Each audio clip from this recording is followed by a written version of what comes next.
배우 송영규가 동료 배우들의 추모 속에 영면에 들었습니다. 오늘 오전 8시 경기도 용인시 처인구에 있는 다보스 병원 장례식장에서는 송영규의 발인이 엄수됐는데요. 고인은 상주인 아내와 두 딸을 비롯해 수많은 연예계 동료들의 배웅 속에 영면에 들게 됐죠. 어쩌다 인정받는 배우가 이런 선택을 하게 됐던 걸까요? 참으로 가슴이 아픕니다. 최근 음주운전 사실이 보도된 뒤 심리 상태가 급격히 안 좋아진 것으로 추정되는데요. 송영규의 측근은 음주운전 보도 후 악의적 기사나 댓글에 괴로워했고 주변 여건이나 상황이 너무 안 좋았다고 조심스럽게 이야기를 했는데요. 1970년생인 송영규는 1994년 어린이 뮤지컬 머털도사로 데뷔하며 연기 활동을 시작했죠. 이후 뮤지컬 레미제라블, 지킬 앤 하이드 등 다양한 무대에서 경험을 쌓으며 탄탄한 기본기를 다졌고 이후 영화와 드라마로 활동 영역을 넓혔는데요. 송영규는 탄탄한 연기력과 존재감으로 대중의 사랑을 받아왔습니다. 특히 2019년 영화 극한직업에서 류승룡의 라이벌인 마약반 최반장 역으로 깊은 인상을 남기며 신스틸러로 주목받았는데요.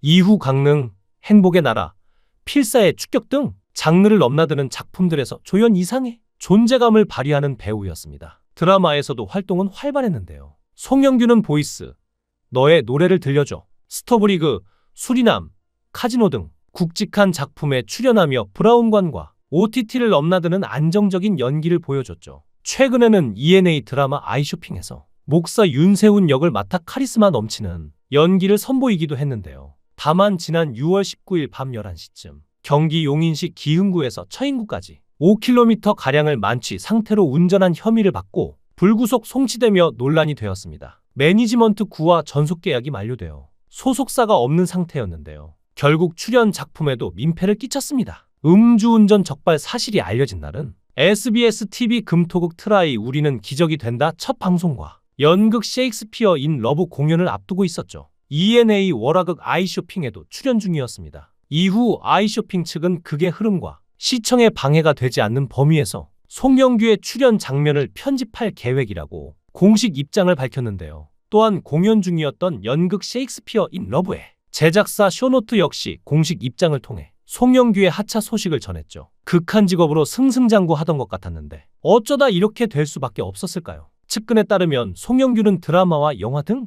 배우 활동을 하고 아내가 카페 사업을 하면서 부부가 열심히 일했지만 경기가 악화되고 경제적으로 힘들어지면서 손해를 보게 됐다고 합니다. 이에 대해 최 측근은 송영규를 작년에 만났을 때까지도 아내와 자녀 등 가족들과 따로 살고 있었다는데요. 분당 쪽 오피스텔을 얻어 혼자 살면서 연기 활동을 이어갔는데 그런 상황에서 음주운전 사건까지 터지니까 앞날의 막막함이 커졌던 것 같다고 추측했죠. 그리고 당할 수 없는 스트레스를 받았고 결국 극단적인 선택을 한 것이 아닌가 하는 추측을 하며 슬퍼했는데요. 마지막으로 측근은 물론 음주운전은 분명 잘못한 일이지만 배우 송영규는 재능이 너무 많은 사람이고 성격도 정말 좋으신 분인데 너무 속상하고 안타깝다며 여러 문제가 있었지만 하나씩 풀어나갔으면 좋았을 텐데라며 말을 잊지 못하기도 했습니다. 실제로 과거에 송영규는 신박한 정리에 나와 그동안 얼마나 고생했는지를 털어놨는데요. 송영규 부부는 두 딸의 교육을 위해 1년 전 넓은 아파트에서 반지하 아파트로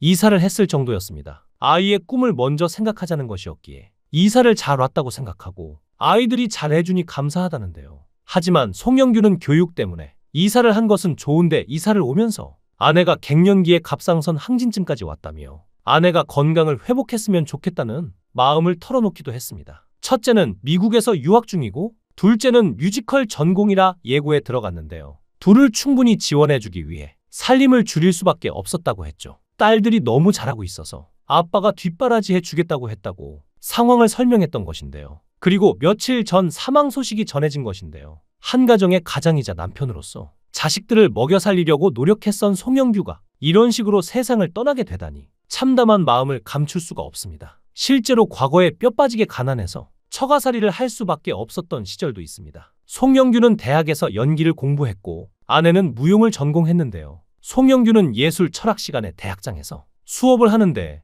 내려가다가 헉했다고 합니다. 아내를 보자마자 첫눈에 반한 것이죠. 그래서 처음부터 쫓아다녀서 만난 것입니다. 과거에 두 사람이 연애하던 시절 처가에서 결혼을 8년간 반대했다는데요. 9년을 연애했는데 만나는 것 자체를 싫어하셨던 것이죠. 송영규가 아내를 만날 당시에는 안정적인 수입이 없었기 때문이었는데요. 또 아내를 두고 일본 유학을 택했던 송영규는 너무 가난해서 배우가 아닌 공부를 해야 했었다라고 고백하기도 했죠. 또 너무 가난해서 일부러 월급을 받는 세종문화회관 서울시립단원으로 시험을 보기도 했다고 하는데요. 월급 봉투라도 보여드리려고 그런 생활을 했었던 것입니다. 그는 무명 시절 가난에 시달리며 소위 막일 건축 일을 많이 했는데요. 작품 하다 보면 본의 아니게 무산되거나 이런 일이 많은데 그때마다 창문을 닫거나 벽돌 옮기거나 했던 것이었죠. 몸도 좋아지고 사람 대하는 법도 배우고 했다며 긍정적인 마인드를 갖고 있었는데요. 송영규는 대학 졸업하고 서울시립가무단 소속으로 공무원과 마찬가지였다며 그걸로 결혼 승낙받고 돈이 없어?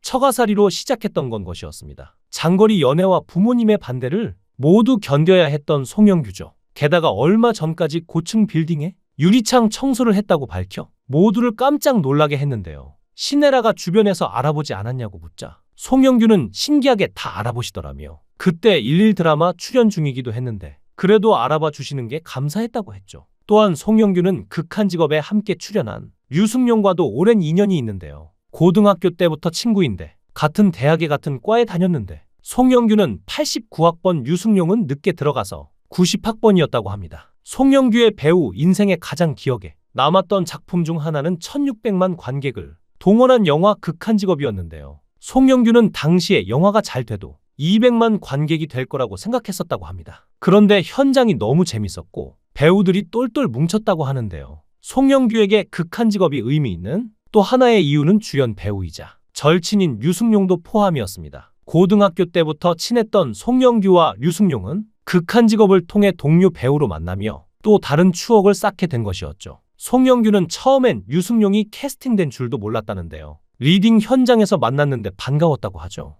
류승룡 역시 찐친 송영규를 위해 특별한 배려를 선보였다고 합니다. 류승룡이 극한 직업 첫 촬영 전날 집까지 와서 리딩을 해준 것인데요. 이사를 갔을 때도 류승룡이 첫 번째로 와서 직접 화분 큰 것을 선물했다고 하죠. 게다가 류승룡은 영화를 전공하고 있는 송영규의 딸에게도 아낌없는 지원을 해줬다는데요. 송영규의 딸을 영화 촬영장에 데려가기도 하고 든든한 응원을 보내기도 했다고 하죠. 실제로 송영규의 딸이 류승룡을 좋아했는데 류승룡은 항상 송영규의 딸에게 정신적으로 보듬어주고 용돈도 50만 원이나 줄 정도로 고마운 친구였다고 하죠. 명품 배우들의 고등학교 시절 이야기도 꽤나 에피소드가 재밌는데요. 송영규는 고등학교 때 연극에 빠졌는데 그때 류승룡, 장진 감독을 처음 만났죠. 송영규는 청소년 연극대회에서 상을 석권했지만 류승룡은 그때 상을 못 받았다고 폭로에 웃음을 안기기도 했습니다. 송영규는 자신의 연기 인생을 함께 걸어준 류승룡에게 고마움을 표현을 많이 했는데요.